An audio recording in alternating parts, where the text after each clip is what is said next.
नमस्कार, जय जोहार। साथियों, जागो पंच में आप सभी का बहुत बहुत स्वागत। साथियों, आप सभी के बीच में लगातार जागो पंच पिछले 1 वर्ष से लगातार इस प्रयास में है कि हमारे समाज से अंधविश्वास और पाखंड दूर जाए, भाग जाए। साथियों, इसी क्रम में लगातार इस प्रयास को करते हुए लगातार जागो पंच के ऊपर 3 FIR हो चुकी हैं। उन्हीं FIRों के चलते आपको पिछले दिनों मेरे वीडियो देखने को नहीं मिले, लेकिन साथियों मैं यहीं रुक जाऊं ये मेरा स्वभाव नहीं। यानी मैं इन अड़चनों और जो व्यवधानों को पार करके आपके बीच में अंधविश्वास और पाखंड को खत्म करने के लिए लगातार कृत संकल्पित हूं कि आपके बीच से, अपने समाज के बीच से अंधविश्वास और पाखंड को दूर करके ही मैं चैन की सांस लूंगा। तो साथियों, इसी विषय में आज मैं आपके लिए बड़ा ही महत्वपूर्ण वीडियो लेके आया हूं, आर्य नीति का भांडाफोड़। साथियों, आर्य नीति का भांडाफोड़ क्यों होना जरूरी है? क्योंकि इसी आर्य नीति में ही अंधविश्वास और पाखंड को छुपाया गया है, उस रहस्य को दिखाया गया है और उस रहस्य को आप तक पहुंचाने का जिम्मा अचल सिद्धार्थ यादव ने लिया है। तो साथियों, आज मैं आर्य नीति का भांडाफोड़ पुस्तक लेके आया हूं। गजाधर प्रसाद बौद्ध जी इसके लेखक हैं और यह पूर्व वाणिज्यिक प्रबंधक रेल मंत्रालय से में रहे हैं और इन्होंने इस पुस्तक को लिखा है। और सबसे बड़ी बात है कि आप इस पुस्तक की प्रस्तावना में ही देखेंगे कि ये संपूर्ण ब्राह्मणवाद यानी अंधविश्वास और पाखंड का कैसे भांडाफोड़ होता है। तो साथियों, समय ना गंवाते हुए चलते हैं पुस्तक की प्रस्तावना पर। और हाँ साथियों, एक मैं आपसे विशेष आग्रह करना चाहता हूं, विशेष अनुरोध करना चाहता हूं कि जागो पंच के ऊपर लगातार 3 FIR होने के कारण थोड़ा सा जरूरत है आज हमें आर्थिक उस सहायता की। तो मैं आपसे आग्रह करता हूं कि आप सभी यहां पर मेरा QR कोड दिखाई दे रहा है और साथ में Google Pay नंबर। तो साथियों, आपसे आग्रह है, बूंद बूंद करके जिस तरह तालाब भरता है वैसे हमारे ये साथी अगर लगातार मदद व सहायता करते रहेंगे तो निश्चित तौर पर हमारी ये FIR मुकदमों जैसी अड़चनों से मुझे कोई फर्क नहीं पड़ेगा और मैं लगातार आपके बीच में उन लड़ाइयों को लड़ते हुए अपने वीडियो यथावत आप तक देता रहूंगा। तो साथियों, आइए चलते हैं पुस्तक आर्य नीति का भांडाफोड़ की प्रस्तावना पर।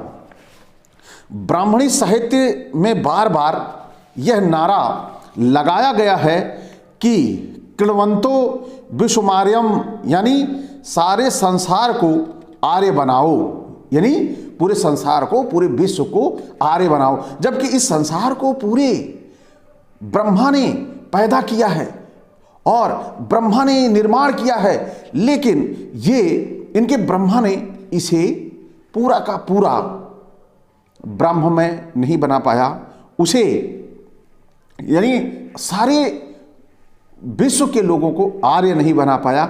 यह बड़ी सोचने वाली बात है। इसीलिए प्रस्तावना ही हमारी पूरी पुस्तक के सार को बता देती है कि आखिर पुस्तक में क्या है। लेकिन साथियों, अंतिम तक बने रहेंगे। आपको एक 20 वीडियो में बड़ा ही खास एक बात आने वाली है। जैसे ढोल गंवार शूद्र पशुनारी सकल ताड़ना के अधिकारी का जवाब हमारे लेखक ने कैसे दिया है, आप बने रहिए अंतिम तक और देखिए वीडियो में बड़ी खास मजेदार चीज।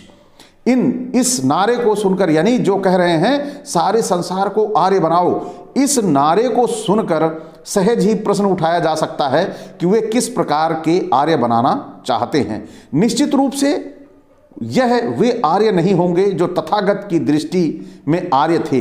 तथागत के आर्य शील, समाधि तथा प्रज्ञा से लबालब होते थे, व्यवहार की दृष्टि में आर्य थे। तथागत के जो व्यवहार में वे समता, मैत्री एवं बंधुता के प्रचारक तथा प्रसारक होते थे, वे अनित्य, अनात्म तथा दुख का साक्षात्कार कर प्रतीय समुत्पाद की भावना करते हुए तर्क संगत एवं युक्त युक्त वैज्ञानिक पक्ष को उजागर करते थे। साथियों, लेकिन बुद्ध से पूर्व के आर्य, अथवा यूं कहें कि वैदिक आर्य, जब यह कहते हैं कि विश्व को आर्य बनाओ, तो अवश्य ही वे तथागत के आर्यों के विपरीत तथा भिन्न आर्य होंगे। बुद्ध से पूर्व के आर्य शील, समाधि, प्रज्ञा के अनुगामी नहीं थे, वे अव्वल दर्जे के पियक्कड़ यानी शराबी थे। साथियों, बड़ी ही ये जो बात लिखी गई है शर्मनाक है, लेकिन चलिए ये जो भांडाफोड़ हो रहा है तो ये भांडाफोड़ हो ही जाए। ऋग्वेद का 9वां मंडल जो सारा का सारा ही सोमरस के गुणगान से भरा पड़ा है। वैदिक आर्य जुआरी भी होते थे। जुआ खेलना उनके लिए एक व्यसन नहीं बल्कि शान की बात थी। वैदिक आर्य जबरदस्त व्यभिचारी थे। कोई दादा चाहे तो अपनी पोती से शादी कर लेता था, लेकिन बाप चाहे तो अपनी बेटी से भी विवाह रच लेता था। कोई चाचा चाहे तो अपनी भतीजी से शादी कर लेता था। कोई भाई चाहे तो अपनी बहन को पत्नी बना लेता था। कोई चाहे तो अनेक पत्नियां रख सकता था। वैदिक साहित्य में ऐसे ही उदाहरण हैं कि एक पिता ने अपनी पुत्री को अन्य राजाओं से पुत्र प्राप्ति के लिए बेच दिया था।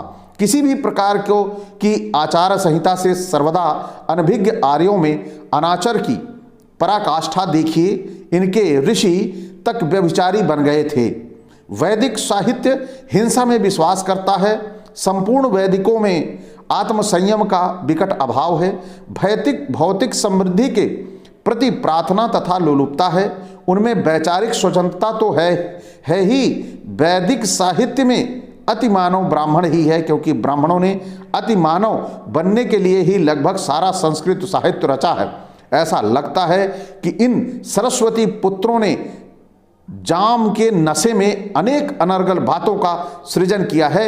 इनके साहित्य में अवैज्ञानिक बातों की भरमार है। तो साथियों, यहां पर देखते हैं, अगर लिखा गया है उस ग्रंथ में कि ऋषियों ने व्यभिचार किया या हमारे देवी देवताओं ने व्यभिचार किया, तो निश्चित तौर पर ये देवी देवता के हितैषी नहीं थे।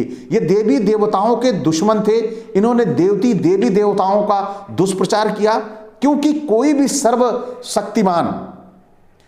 सर्वशक्तिमान जिसने धरती का निर्माण किया या प्राणियों का निर्माण किया, वह कदापि भी ऐसी अपने बारे में अफवाह फैलाने नहीं देगा। तो साथियों, यह बहुत ही निकृष्ट और नीच कार्य उन लोगों ने किया है जो इन ईश्वरों के दुश्मन थे। तो आइए चलते हैं पुस्तक के आगे के अंशों पर। यह समझ में नहीं आता कि न सरस्वती पुत्रों ने विद्या के दरवाजे शूद्रों तथा अतिशूद्रों के लिए क्यों बंद किए। कानों में खौलता हुआ तेल डालने की बात क्यों कही गई।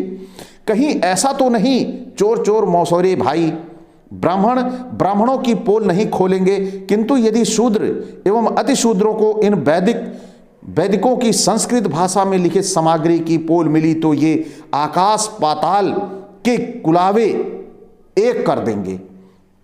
इसलिए शायद शूद्रों अतिशूद्रों पर ब्राह्मणी शासन में तरह तरह के कठोर प्रतिबंध लादे गए और उन पर क्रूर एवं दिल दहला देने वाले अत्याचार किए गए। लेकिन जैसे ही अंग्रेजों ने सत्ता संभाली, कुछ रुकावटों को पार करते हुए उन्होंने संयुक्त साहित्य को सभी के लिए सुलभ कर दिया।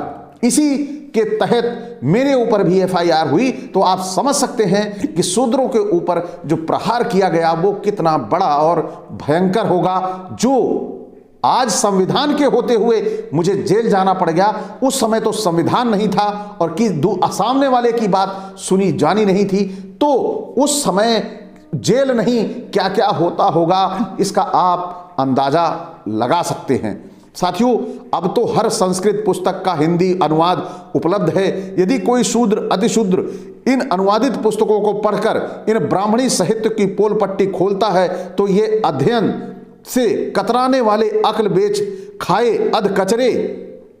हिंदू लोग हाय तौबा कर निरर्थक थूक विलोकन करते हैं, खुद को मूल ग्रंथों को पढ़ते नहीं और कोई उनके ग्रंथों को पढ़कर नई बात बताता है तो ये विश्वास न करके उल्टा चोर कोतवाल को डांटे वाली कहावत चरित्रार्थ हो जाती है। ये वैसे ही जैसे आज मेरे साथ हो रहा है, यानी मैं बोलता कुछ और हूं, इनकी समझ में कुछ और आ जाता है। ये ग्रंथों की बातों को मैं बता रहा हूं, ग्रंथों की बातों को मैं बोल रहा हूं, सुप्रीम कोर्ट की निर्णायक पुस्तक के मैं वह पठन पाठन कर रहा हूं, उसके बावजूद भी उनकी भावनाओं को ठेस पहुंच जाती है और हमारे सरकार जो बैठी हुई है उन भावनाओं को हाथों हाथ लेती है और अचल सिद्धार्थ यादव को उठा के ले जाके जेल में बंद कर देती है। साथियों, यहां पर सबसे बड़ी ये बात है कि प्रशासन में बैठे हुए लोग पहले जांच नहीं करते, पहले जो शिकायत कर दिया है पहले जाके उसको पकड़ लेते हैं।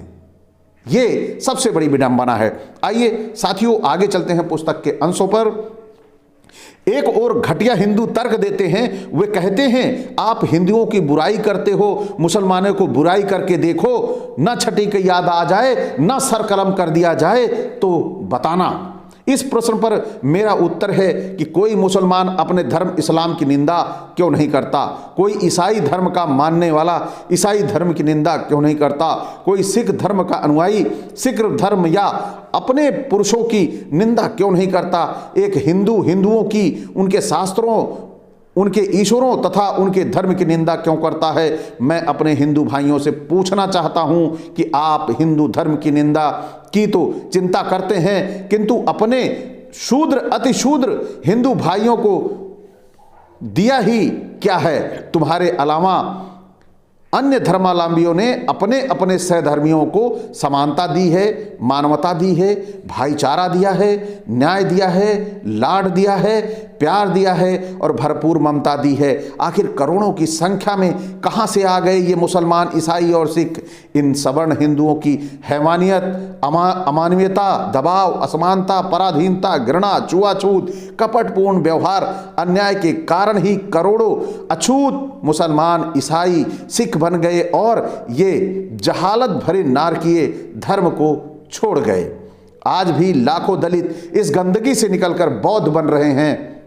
अतः उन्हें यह नहीं कहना चाहिए कि आप हिंदुओं की बुराई मत करो, बल्कि उन्हें तो यूं कहना चाहिए जितना जल्दी हो सके इस गंदगी भरे धर्म से पीछा छुड़ाओ। हिंदुओं द्वारा सताए गए दलितों को उनकी निंदा आलोचना करने का पूरा अधिकार है। ऋग्वेद के 10वें मंडल में एक मंत्र ने ब्राह्मणों को इतना सर पर बिठा दिया है कि अपनी प्रशंसा एवं महिमा मंडन हेतु उल जलूल लिखने लगे। उन्होंने लिखा, ब्राह्मणोस्य मुखामासीद बाहु राजान्य कृता उसद दस्य यदवैश्य पदाभ्याम शूद्रो अजायत। अर्थात उस विराट का मुख ब्राह्मण था, भुजाएं क्षत्रिय बनी, जंघा वैश्य तथा शूद्र पैरों से उत्पन्न हुए। इसका परिणाम यह हुआ कि उत्तरकालीन साहित्य में शूद्रों को नीच से नीच मानकर वर्णन किया गया। यदि ब्राह्मण चाहते तो इस मंत्र को इस तरह भी लिख सकते थे, शूद्रो दस्य मुखामसीद बाहुराजन्य कृता उरुता दस्य याद वैश्य पदाभ्यम ब्राह्मणों अजायता। अर्थात उस विराट का मुख शूद्र था, भुजाएं क्षत्रिय बनी, जंघाएं वैश्य तथा ब्राह्मण पैरों से उत्पन्न हुआ। मनु ने अपने ग्रंथ मनुस्मृति में लिखा, नास्तिको वेद निंदकः, अर्थात वेद की निंदा करने वाला नास्तिक होता है। यदि मनु चाहते तो वे इस प्रकार भी लिख सकते थे। कैसे? नास्तिको बुद्ध निंदका, नास्तिको निंदका, अर्थात बुद्ध तथा जैन को निंदक नास्तिक होता है, जिसे अब इस प्रकार भी लिखा जा सकता है। क्या? नास्तिको भीम निंदका, नास्तिको दलित निंदका, अर्थात नास्तिक वह है जो भीमराव अंबेडकर का निंदक है, नास्तिक वह है जो दलितों की निंदा करता है। तो यहां पर बड़ी ही देखने वाली बात है कि हमारे समाज के लोगों की कैसे बोलने नहीं दिया जाता।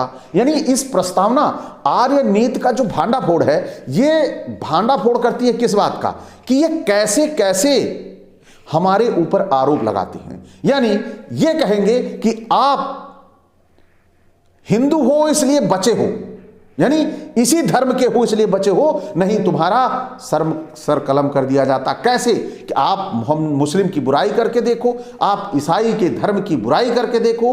अरे भाई, हमारे साथ जातिगत भेदभाव ईसाई करता है, हमें अहिरवा, कुनबीवा, नौवा, ये कोई हमें मुस्लिम करता है या ईसाई करता है? ये हमारे समाज के लोग करते हैं। यानी जो हमें अपने धर्म हिंदू का ही कहते हैं, वही हमारे साथ जातिगत भेदभाव करते हैं। और जब हम इन जातिगत भेदभावों की बात करते हैं तो कहेंगे कि आप धर्म पे प्रहार कर रहे हो, आप धर्म के विषय में बोल रहे हो, यह धर्म बड़ा संवेदनशील मुद्दा है, संवेदनशील मामला है। अगर यह धर्म है, यानी ये हमारा कुनबा है, तो हमारे इस कुनबे में हम सभी समान हो, ऐसी बातें आप लाइए, हमारे मुंह से उफ तक नहीं निकलेगी। तो साथियों, आज का ये वीडियो जो आर्यनीति का भांडाफोड़ का पहला भाग है, आपको कैसा लगा? अच्छा लगा हो तो लाइक करें, साथ ही सब्सक्राइब करना ना भूलें हमारे जो नए साथी हैं, और साथ ही बेल आइकन की घंटी दबा लें जिससे हमारे वीडियो का नोटिफिकेशन आप तक त्वरित गति से पहुंच जाए। और साथियों, साथ ही एक आपसे अपेक्षा, आपको डिस्प्ले पे यहां नीचे पट्टी दिख रही है गूगल पे और QR कोड की, तो आप सभी जागो पंच चैनल की आर्थिक सहायता भी कीजिए, जिससे हम अपने चैनल को डूबने से बचा सकें। क्योंकि जितनी FIR बढ़ती जाएंगी, निश्चित तौर पर फिर चैनल को दिक्कत आएगी। कानूनी सलाह के लिए, कानूनी सहायता के लिए हमारे समाज के जो अधिवक्तागण हैं, उन्हें हम जो धन होता है वो मुहैया करवा दें, और जिससे वह हमारे केसों को वहां पर बराबर लड़ते रहें, और हम आपको नित नई अंधविश्वास और पाखंड से भरी कहानियों से परिचित कराते रहें। इसी के साथ आपसे विदा। जय भीम, जय मंडल जी।